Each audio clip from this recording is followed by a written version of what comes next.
దేవుని సంకల్పంలో స్త్రీ పాత్ర అనే విషయాన్ని గ్రంథంలోంచి పరిశీలన చేస్తూ ఉన్నాం. బ్రేక్ తర్వాత మరొక అంశంలోనికి వెళ్దాము.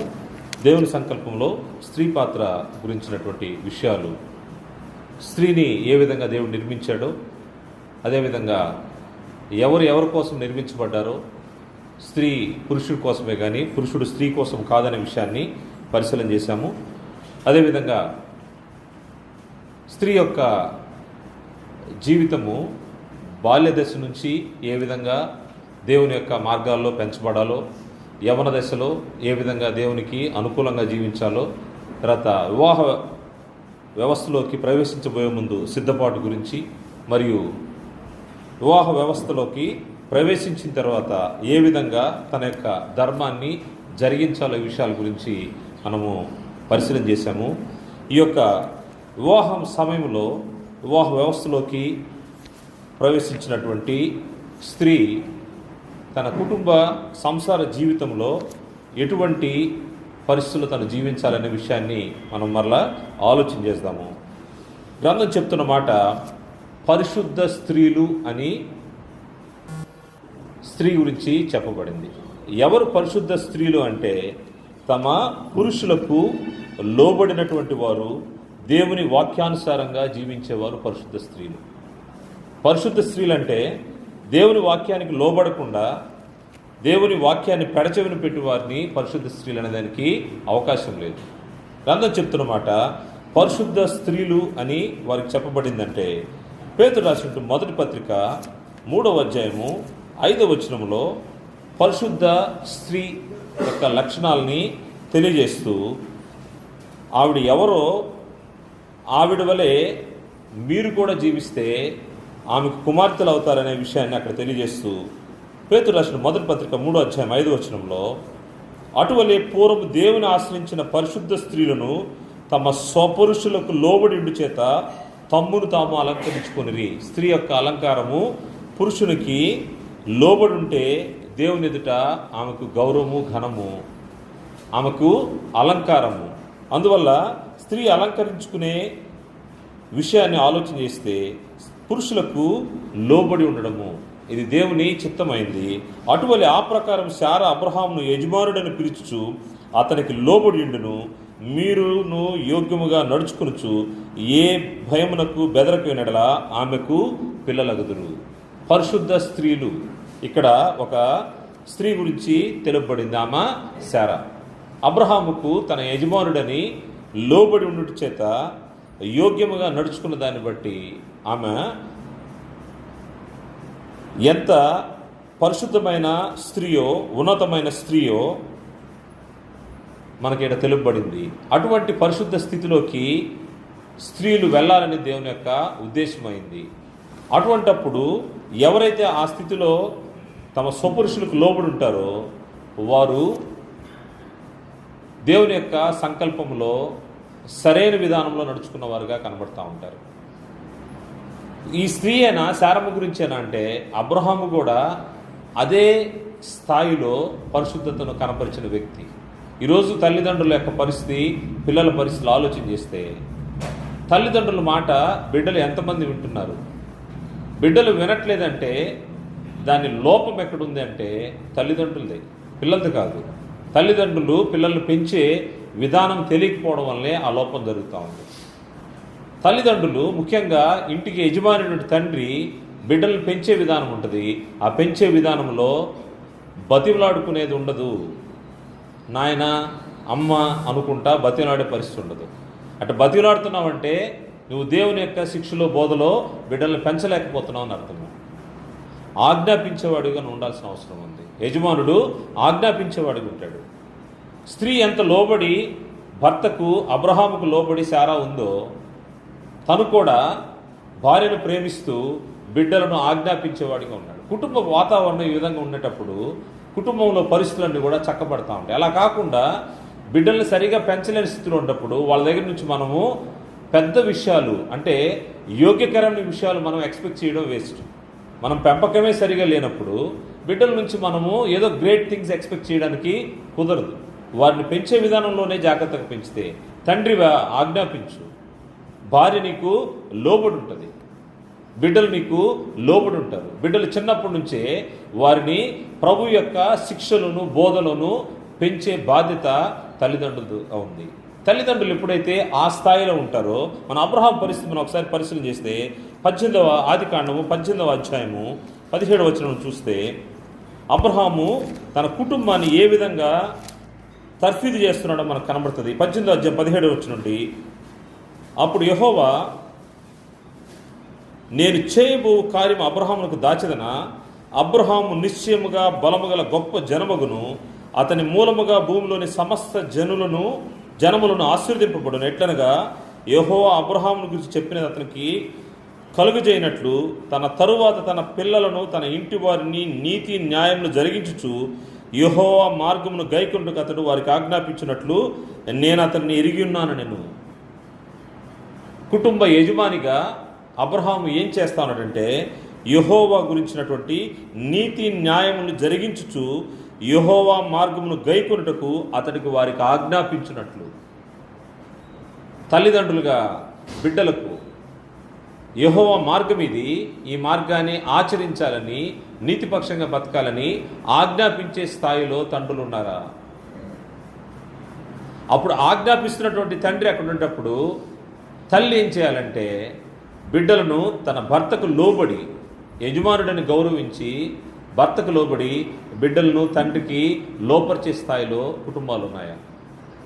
ఎప్పుడైతే ఇటువంటి స్థాయిలో కుటుంబాలు ఉంటాయో అది ఆత్మ సంబంధమైన కుటుంబంగా కట్టబడతా ఉంటుంది.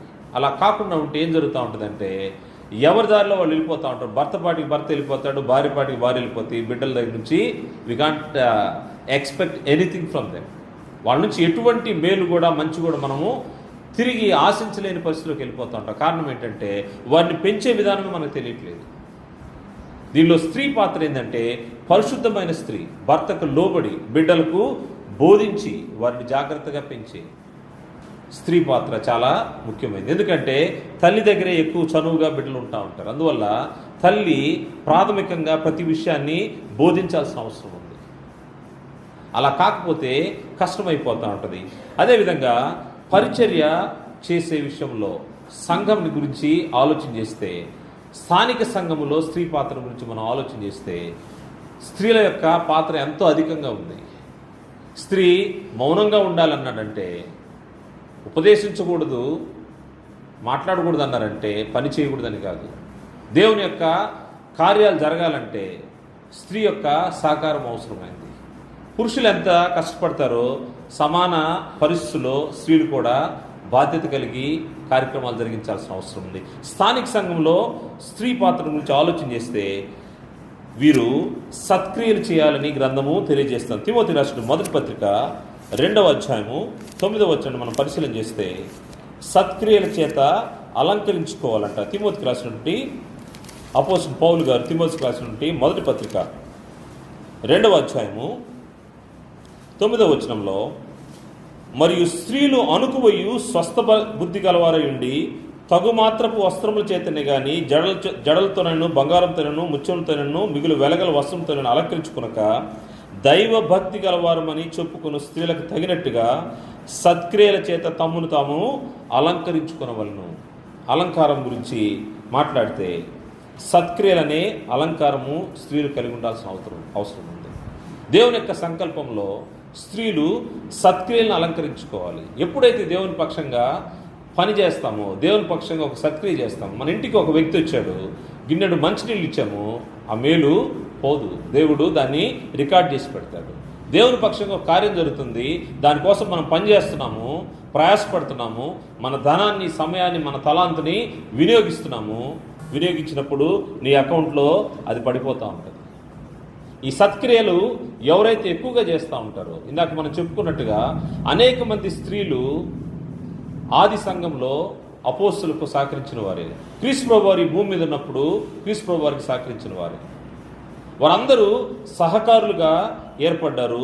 సత్క్రియలు చేస్తూ అటువంటి సత్క్రియల ద్వారా అటువంటి అలంకారాన్ని పొందుకోవాలని గ్రంథం తెలియజేస్తుంది.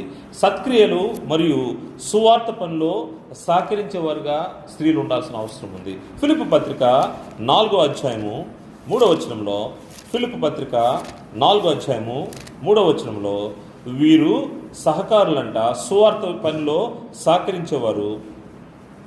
3వ వచనం చూస్తే, అవును నిజమైన సహకారి ఆ స్త్రీలు క్లెమెంత్తోనూ నా ఇతర సహకారులతోనూ సువార్త పనులు నాతో కూడా ప్రయాసపడిన వారు. పౌలు గారు సాక్ష్యం చెప్తా ఉన్నాడు. తనతో సహకరించినటువంటి స్త్రీల గురించి ఆయన సాక్ష్యం చెప్తున్నాడు. నా ఇతర సహకారులతోనూ సువార్త పనులు నాతో కూడా ప్రయాసపడిన వారు కనుక వారికి సహాయం చేయమని నేను వేడుకొంచున్నాను. ఆ సహకారుల పేర్లు జీవగ్రంథమందు వ్రాయబడి ఉన్నవి. ఎవరైతే దేవుని పని నిమిత్తము సహకరిస్తారో. బైబిల్ క్లాస్ జరుగుతూ ఉంది. అది ఆ స్థలాల నుంచి సహోదరులు వస్తారు, సంఘం చేరుకుంటుంది. కొందరు ఉన్నారు అక్కడ, సహోదరులు పని చేసుకుంటారు. నాకేం పని, టైంకి వెళ్తే పోతుంది అనుకొని టైంకి వచ్చేవాళ్ళు కూడా ఉన్నారు. ఈరోజు బైబిల్ క్లాస్ ఉంది, దీని నిమిత్తం కొన్ని పనులు ఉన్నాయి, ఆ పనుల్లో నేను పాలిబాక్స్ని కావాలి అని ముందు పరిగెత్తుకుని వచ్చి సహకరించే వాళ్ళు ఉన్నారు. లేదా అవకాశం ఉంది, ఎవరినో ఒకరిని సత్యం గురించి తెలియని వారిని ఈ బైబిల్ క్లాస్కి తోడుకొని వచ్చి ఇక్కడ కూర్చోబెట్టి వారికి దేవుని యొక్క వాక్యాన్ని పరిచయం చేసే పరిస్థితి. ఏ కార్యక్రమైనా నీకున్న తలాంతి దేన్నైనా నువ్వు నలుగురితో మాట్లాడి దేవుని సముఖానికి వారిని తీసుకొచ్చి కూర్చోబెడతావా? అది దేవుని పని. లేదా జరిగే కార్యక్రమంలో సహకరిస్తావా? లేదా దీనికయ్యే ఖర్చు ఉంటుంది, దాంట్లో నీ ధనాన్ని వెచ్చిచ్చి సహకరిస్తావా? ఎటువంటి సహకారమైనా దేవుని పని నిమిత్తము సహకరించడము అది స్త్రీకి అలంకారంగా ఉందని గ్రంథం తెలియజేస్తూ ఉంది. ఆ సహకారుల పేర్లు జీవగ్రంథమందు రాయబడి ఉన్నాయి. ఏముంది, నేను వెళ్ళి చర్చి బిల్డింగ్ చిమ్మితే నా పేరు జీవగ్రంథంలో ఉంటుందా అని అదేదో చిన్న పనిగా అనుకోవద్దు. నేను భోజనం సిద్ధపాటు చేస్తే ఎక్కడో వంటింట్లో ఉంటాను, దానివల్ల నా గురించి దేవుడు ఆలోచిస్తాడా? కాదు. ప్రభువారి పాదముల దగ్గర ఒక ఆమె ఉంది, ఇంకొక ఆమె వంట దగ్గర పనిచేస్తూ ఉంది. తెలుసు మనకు వారిద్దరి పేర్లు మార్తా మరియా. ఎవరు తక్కువ కాదు, ఎవరు ఎక్కువ కాదు, కానీ పని భారం ఎక్కువగా ఉండొచ్చి తను అడుగుతూ ఉంది, ఆ మరియా నాకు వచ్చి సహకరించట్లేదని. అప్పుడు ప్రభువారు చెప్పిన మాట, మరియా ఉత్తమమైన దాన్ని ఎంచుకుంది. అంటే అక్కడ భౌతిక సంబంధమైనటువంటి పని నిమిత్తం ప్రయాసపడుతూ ఉన్నటువంటి ఒక సహోదరి గురించి చూస్తున్నాము, ఆత్మ సంబంధమైన దాని గురించి చూస్తున్నాము. ఈరోజైతే మనం ఏం చేయాలంటే ఏది మిస్ కాకూడదు, ఆ పని చేయాలి, ఇక్కడికి వచ్చి కూర్చోవాలి. అంటే దానికోసము ప్రయాసపడాలి. ఇక్కడ 9:30 స్టార్ట్ అవుతుందంటే 7 గంటలకి అక్కడ వచ్చి పనులన్నీ ముగించుకొని 9:30కి అందరితో పాటు వచ్చి కూర్చోవాలి. ఇది కూడా చాలా అవసరమైంది. ఎప్పుడైతే మనం ఈ పనిలో సహకరిస్తే ఆ సహకారుల పేర్లు జీవగ్రంథమందు వ్రాయబడి ఉన్నాయి. ముఖ్యంగా సత్క్రియలు ధర్మకార్యాలు చేసే విషయంలో స్త్రీ పాత్ర ఎంతో ఉంది. స్త్రీ సహకారం లేకుండా పురుషుడు ఏం చేయలేడు. పురుషుడు ఏదైనా ఖర్చు పెట్టాలి అంటే స్త్రీ అట పట్టేసిందంటే ఏం చేస్తాడు? చేయగలడా? చాలా అవరోధం అయిపోతూ ఉంటుంది. వీటిలో చాలా జాగ్రత్తగా ఉండాల్సిన అవసరం ఉంది. అందుకోసమే అపోస్తలుల కార్యగ్రంథం 9వ అధ్యాయంలో మనం ఒక సంఘటన చూడొచ్చు. 9వ అధ్యాయము 36వ వచనంలో, అపోస్తలుల కార్యగ్రంథం 9వ అధ్యాయము 36వ వచనం చూస్తే ఒక సహోదరి గురించినటువంటి సమాచారం మనకు అక్కడ కనబడుతుంది. ఆ సహోదరి తను చనిపోయిన తర్వాత ఆ సహోదరి గురించినటువంటి సాక్ష్యము ఆమెతో పాటు ఉన్నవారు చెప్తా ఉన్నారు. మరియు యొప్పేలో తబిత అని ఒక శిష్యురాలుండెను, ఆమెకు భాషాంతరంలో దొర్కా అని పేరు. ఆమె సత్క్రియలను ధర్మకార్యములను బహుగా చేసిండెను.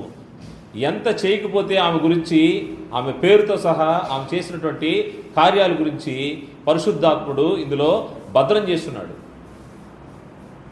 ఆమె సత్క్రియలను ధర్మకార్యములను బహుగా చేసిండును. ఆ దినంలో ఆమె కాయలప్పటి చనిపోగా ఆమె శవం కడిగి మేడగదిలో పొరనబెట్టి లుద్ద ఎప్పేకు దగ్గర ఉండి పేతుడు అక్కడ ఉన్నాడని శిష్యులు విని అతడు తడవు చేయక తన ఎద్దుకు రావాలని వేడుకుంటూ 2 మనుషులను అతని ఇద్దరు పంపిరి. పేతుడు లేచి వారితో కూడా వీళ్ళు అక్కడ చేరినప్పుడు వారు మేడగదిలోకి అతను తీసుకుని వచ్చి విధవరాండ్రందరూ వచ్చి ఏడ్చుచు దోర్కా తమతో కూడా ఉన్నప్పుడు కుట్టిన అంగిలను వస్త్రమును చూపుచు అతని ఎదుట నిలిచిరి. వారు వారికి ఆమె చేసినటువంటి సత్క్రియల గురించి అక్కడున్న వారందరూ బాధపడుతూ చెప్తా ఉన్నారంట. ఆమె గురించి పరిశుద్ధాత్మ దేవుడు ఇచ్చినటువంటి సాక్ష్యం ఏంటంటే ఆమె సత్క్రియలు, ధర్మకార్యాలు. ఎవరైతే ఇటువంటి సత్క్రియలు, ధర్మకార్యాలు చేస్తూ ఉంటారో వారి పేర్లు జీవగ్రంథమందు వ్రాయబడతా ఉంటాయి.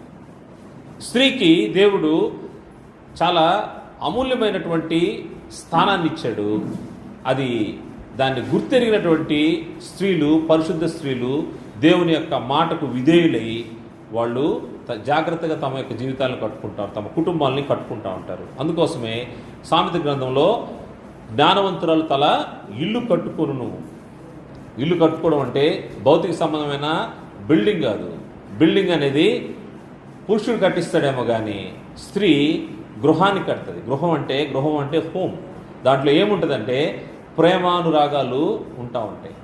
స్త్రీ లేకుండా గృహంలో నిండుదనం ఉండదు. స్త్రీ ఉంటేనే స్త్రీ అన్నిటికీ సెంటర్ పాయింట్. అంతే, తన భర్త, బిడ్డలు, తన భర్త తరపున తల్లిదండ్రులు, చుట్టాలు, అందరికీ ఆమె కేంద్ర బిందువు. గృహంలో ఆమె ప్రేమానురాగాలతో కుటుంబాన్ని కడతా ఉంటుంది. భర్త కష్టపడి తీసుకొచ్చి పనిచేసి డబ్బులు తీసుకురావచ్చు, కానీ ఇల్లు కట్టచ్చాము, పెద్ద బిల్డింగ్ కట్టచ్చాము, కానీ దాంట్లో ప్రేమానురాగాల గృహాన్ని కట్టేది మాత్రము స్త్రీ. అందుకోసమే గ్రంథం చెప్పింది, జ్ఞానవంతురాలు తన ఇల్లు కట్టును. గృహ పరిపాలన స్త్రీదే బాధ్యత. దేవుడు స్త్రీకి ఆ పని, గృహ పరిపాలన జరిగించాలనే విషయాన్ని స్త్రీకి ఆ బాధ్యత ఇచ్చాడు. కావాలంటే చూద్దాము. తిమోతి రాసినటువంటి మొదటి పత్రిక 5వ అధ్యాయము 14వ వచనంలో జాగ్రత్తగా గృహ పరిపాలన చేయాల్సిన అవసరం ఉంది. 5వ అధ్యాయము 14వ వచనంలో, విశ్వాసురాలైన ఏ స్త్రీ ఇంటనైనను విధవరాండునేలా సంఘం నిజముగా అనాథలైన విధవరాండ్రకు సహాయం చేయుటకై దాని మీద భారము లేకుండా ఆమె వీరికి సహాయం చేయవలను. గృహంలో ఉన్నటువంటి పరిస్థితులు, పురుషుడు సంపాదించి తీసుకొచ్చి అక్కడ పెడతాడు, కానీ ఎవరు విధవరాండ్రు, ఎవరు ఏంటి, వాళ్ళ పరిస్థితులన్నీ చూసేది ఎవరు? ఇంట్లో ఉన్నటువంటి స్త్రీయే. తనకే తెలుసు ఎవరి అవసరత ఏంటో తెలుసు. మన ఇంటిలో విధవరాండ్రు అయినటువంటి స్త్రీ ఉందంటే ఆ స్త్రీని చూడాల్సిన బాధ్యత ఎవరిది? స్త్రీదే. తన యొక్క బాగోగులు చూడాలి. పురుషుని బాధ్యత తను సంపాదించి తీసుకొచ్చి పెడతాడు. స్త్రీ తన ఇంటిలో విధవరాలు ఉంటే విధవరాల యొక్క సంరక్షణ బాధ్యత స్త్రీ తీసుకోవాల్సిన అవసరం. విధవరాండ్రు గురించి ఆలోచన చేస్తున్నాం కాబట్టి విధవరాండ్రు యొక్క పరిస్థితిని ఆలోచన చేస్తే ఎవరిని విధవరాలు అనొచ్చు అనే దానికి విధవరాల యొక్క క్వాలిఫికేషన్స్ కూడా చెప్పబడ్డాయి. వయసు పెరిగిన తర్వాత, వయసు వచ్చింది, భర్తను కోల్పోయింది, ఆ స్త్రీ విధవరాలుగా ఇంట్లో ఉంది. ఈ సమయంలో ఆమెను విధవరాలు అంటారు. విధవరాలు గురించినటువంటి బాధ్యత ఆ ఇంట్లో ఉన్నటువంటి స్త్రీలు తీసుకోవాల్సిన అవసరం ఉంది. కుమారుని భార్య అవ్వచ్చు, కుమార్తెలు అవ్వచ్చు, ఎవరైనప్పటికీ ఆ ఇంట్లో విధవరాలు ఉంటే తన యొక్క బాధ్యత స్త్రీలు గమనించాలి. ఈ స్త్రీ యొక్క క్వాలిఫికేషన్ చూస్తే ఈ 5వ అధ్యాయంలో, తిమోతి రాసిన మొదటి పత్రిక 5వ అధ్యాయం 5వ వచనంలో, అయితే నిజముగా అనాథలైన విధవరాలు ఏకాకే ఉండి దేవుని మీదనే తన నిరీక్షణ ఉంచుకుని విజ్ఞాపనల యందును ప్రార్థనల యందు రేంబగలు నిలకడగా ఉండును. సుఖభోగముల యందు ప్రవర్తించినది బ్రతుకుచుండి చచ్చినదై ఉండును. ఈ విషయంలో విధవరాలు ఎవరనే విషయము 4వ వచనంలో, అయితే ఏ విధవరాలకైనాను పిల్లలు కానీ మనుమలుగా నుండినలా వీరు మొదట తమ ఇంటి వారి భక్తి కనపరచుటకు తమ తల్లిదండ్రులకు ప్రత్యుపకారం చేయటకు నేర్చుకును. ఇది దేవుని దృష్టికి అనుకూలమైనది. విధవరాలు అంటే 60 సంవత్సరాలు దాటి దేవుని పక్షంగా జాగ్రత్తగా బ్రతికి దైవజనుల్ని ఇంట చేర్చుకొని దేవుని ప్రార్థనల యందు సహవాసంలో నడిచినటువంటి స్త్రీని విధవరాలుగా క్వాలిఫై చేశారు. అటువంటి విధవరాలకి ఆ ఇంట్లో ఎవరు లేకపోతే, సహాయం లేకపోతే స్థానిక సంఘం నుండి సహాయం చేయొచ్చు. గ్రంథానుసారంగా ఆ విధవరాలుగా ఆమెని పరిశీలన చేయొచ్చు. అదే వాళ్ళకి బిడ్డలుండి వారి సంరక్షణ ఉండేటప్పుడు ఆమెని విధవరాలుగా ట్రీట్ చేయరు. భర్త చనిపోతేనే విధవరాలు అంటే దానికి కూడా గ్రంథం చెప్తా ఉంది, భర్త చనిపోతేనే విధవరాలు అనే మాట మనం అనకూడదు. ఎందుకంటే యవనస్తులైన బిడ్డలు ఒకవేళ భర్త చనిపోతే వాళ్ళని విధవరాల లిస్టులోకి చేర్చవద్దు అన్నాడు. ఎందుకు చేర్చొద్దు అనే విషయాన్ని కూడా 15వ వచనం చూస్తే, విశ్వాసురాలైన ఏ స్త్రీ ఇంటైనను విధవరాండ్రైనను ఉండిన యెడల సంఘము నిజముగా ఆ అనాథలైన విధవరానికి సహాయం చేయుటకై దాని మీద భారం లేకుండా ఆమె వీరికి సహాయం చేయవలను. మరియు ఈ యొక్క విధవరాండ్రు గురించినటువంటి యవనస్తులైన విధవరాండ్రు 11వ వచనం నుంచి మనం చూస్తే, యవనస్తులైన విధవరాండ్ర లెక్కలో చేర్చవద్దు. విధవరాళ్ళ లెక్కలో యవనస్తులైన వారిని చేర్చవద్దండి. ఎందుకు చేర్చవద్దంటే, వారు క్రీస్తునకు విరోధంగా నిరంకుశులైనప్పుడు తమ మొదటి విశ్వాసమును వదులుకొండని తీర్పు పొందిన వారి పెండ్లాడగోరుదురు. మరియు వారు ఇంటింట తిరుగులాడుచు బద్దకురాండొకటి మాత్రమే గాక ఆడరాని మాట్లాడుచు వదరుబోతులను పరుల జోలికి పోవనొకటుకు నేర్చుకుందరు. కాబట్టి యవన స్త్రీలు వివాహం చేసుకుని పిల్లలను కని గృహ పరిపాలన జరిగించుచు నిందించుటకు విరోధికి అవకాశం ఇవ్వకుండా వలని కోరుచున్నాను. యవ్వన స్త్రీలు ఒకవేళ భర్త చనిపోయి విధవరాళ్ళైతే వాళ్ళని స్థానిక సంఘము ఆదరించే విషయంలో విధవరాళ్ళ లిస్టులో చేర్చొద్దని గ్రంథం తెలియజేస్తుంది. ఎందుకంటే వారు క్రీస్తుకు విరోధంగా మారిపోయే అవకాశం ఉంది. అలా మారిపోకుండా ఉండడానికి ఏం చేయాలంటే, వాళ్ళు విశ్వాస పరిస్థితుల్లో వాళ్ళు వివాహం చేసుకుని పిల్లలకని గృహ పరిపాలన చేయాల్సిన అవసరం ఉంది.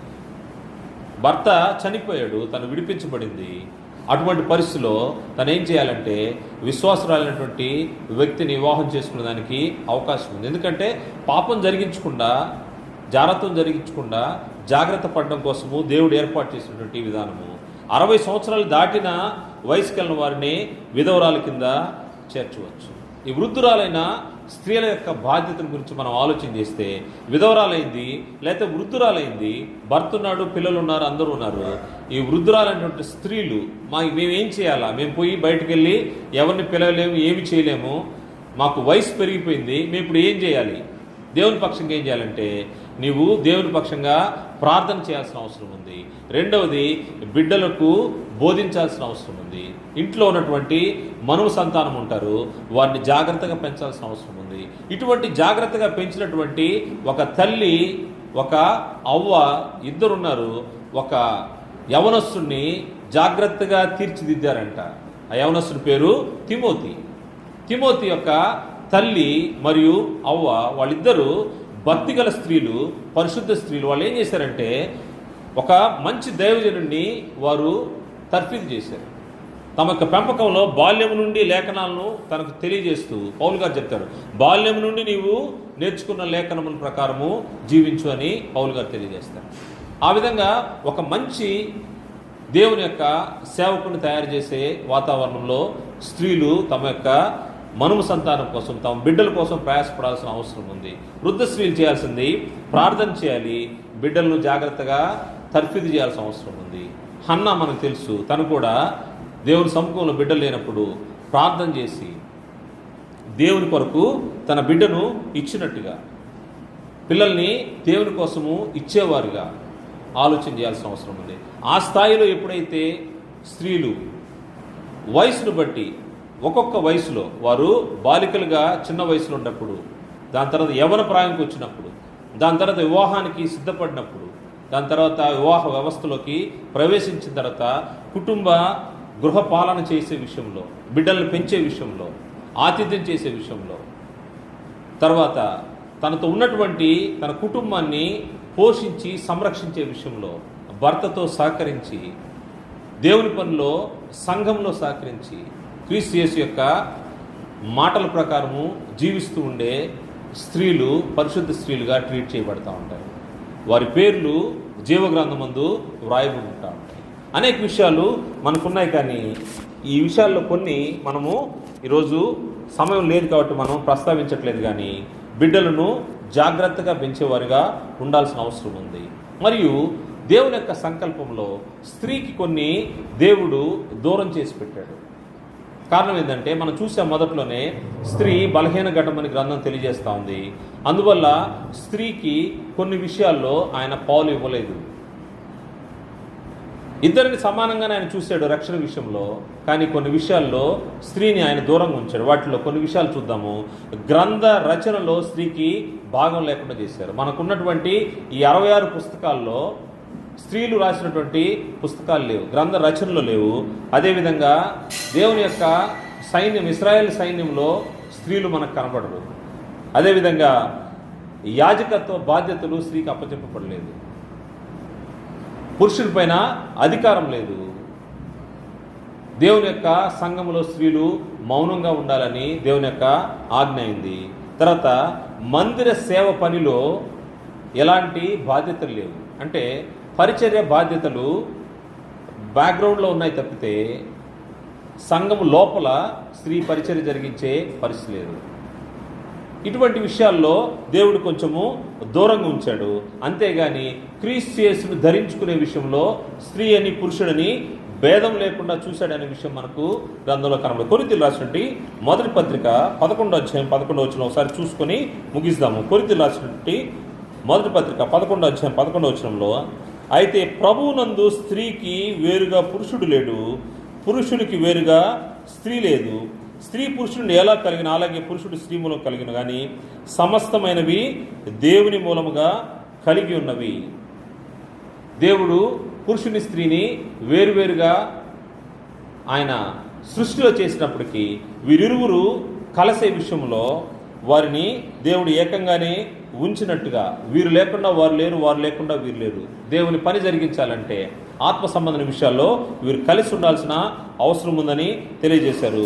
గలతీ పత్రిక 3వ అధ్యాయము 27-28 వచనాల్లో మనం పరిశీలన చేస్తే, గలతీ పత్రిక 3వ అధ్యాయం 27-28 వచనాల్లో, క్రీస్తులోనికి బాప్తిసం పొందిన మీరందరూ క్రీస్తును ధరించుకుని ఉన్నారు. క్రీస్తును ధరించుకునే విషయంలో స్త్రీ అని పురుషుడని భేదము లేదు.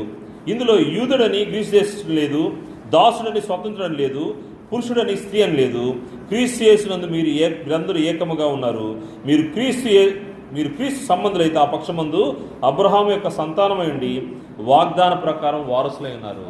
ఇందులో స్త్రీ అని పురుషుడని భేదము లేదు. క్రీస్తును ధరించుకునే విషయంలో అందరికీ సమానమైనటువంటి బాధ్యతలు ఇవ్వబడ్డాయి. మనము దేవుని యొక్క సంకల్పంలో స్త్రీ పాత్ర అనే విషయాన్ని ఈరోజు మనము ఆలోచించాము. ఇందులో స్త్రీ అని పురుషుడని భేదం లేదు. క్రీస్తును ధరించుకునే విషయం అంటే రక్షణకు సంబంధించి ఇరువురికి దేవుడు సమానమైనటువంటి పరిస్థితులను ఆధిక్యతనిచ్చాడు. ఎవరైతే క్రీస్తు యేసునందు ఉంటారో వారు వాగ్దాన ప్రకారము అబ్రహాం యొక్క సంతానమైండి వారసులుగా ఉన్నాము. అబ్రహామునకు దేవుడు చేసిన వాగ్దానాన్ని బట్టి క్రీస్తు యేసు ద్వారా మనము దేవునికి బిడ్డలుగా చేయబడ్డాము. దాంట్లో స్త్రీ అని పురుషుడని భేదం లేదు. ఎవరికి దేవుడు ఏ పాత్ర ఇచ్చాడో ఆ పాత్రను మనము జరిగించాల్సిన అవసరం ఉంది. మనము గతంలో చూసినటువంటి దేవుని సంకల్పంలో పురుషుని యొక్క పాత్ర చూసాము. ఈరోజు దేవుని సంకల్పంలో స్త్రీ యొక్క పాత్ర చూసాము.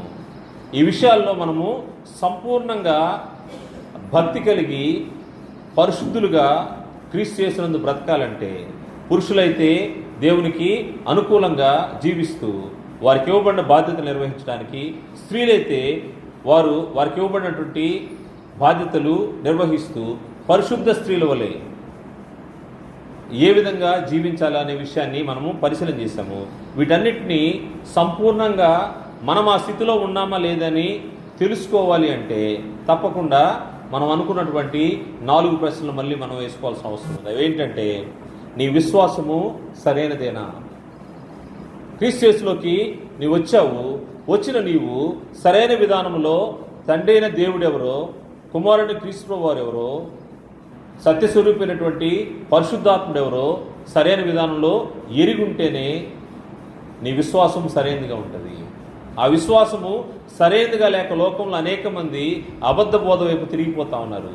ఆ విశ్వాసము సరైనదైతే దేవుడు కోరినటువంటి పాత్రలో, నీవు స్త్రీ అయితే స్త్రీ ఇవ్వబడినటువంటి బాధ్యతలు, పురుషుడు అయితే పురుషుడికి ఇవ్వబడిన బాధ్యతల్లో సక్రమంగా దేవుడు కోరుకున్న విధంగా దేవుని చిత్త ప్రకారం నడిచేదానికి అవకాశం ఉంటుంది. అదేవిధంగా దేవుని ఇంటిలోకి చేర్చబడ్డావంటే నువ్వు చేర్చబడిన విధానము సరైనదేనా, నువ్వు తీసుకున్న బాప్తిస్ము సరైనదేనా, అదేవిధంగా నువ్వు నిరీక్షించేది ఈ భూమిని వదిలిపెడితే నేను ఎక్కడుంటాను అనే నీ నిరీక్షణ ఏంటో అది గ్రంథానుసారమైందా కాదా అనే విషయాన్ని దేవుని చిత్తమైతే మరొక మారు పరిశీలన చేద్దాము. ఇటువంటి అవకాశాన్ని ఇచ్చినటువంటి సూలూరుపేట స్థానిక సంఘానికి మన ప్రభువైన యేసుక్రీస్తు నామములో వందనాలు తెలియజేస్తూ ముగిస్తున్నాను. అందరికీ వందనాలు.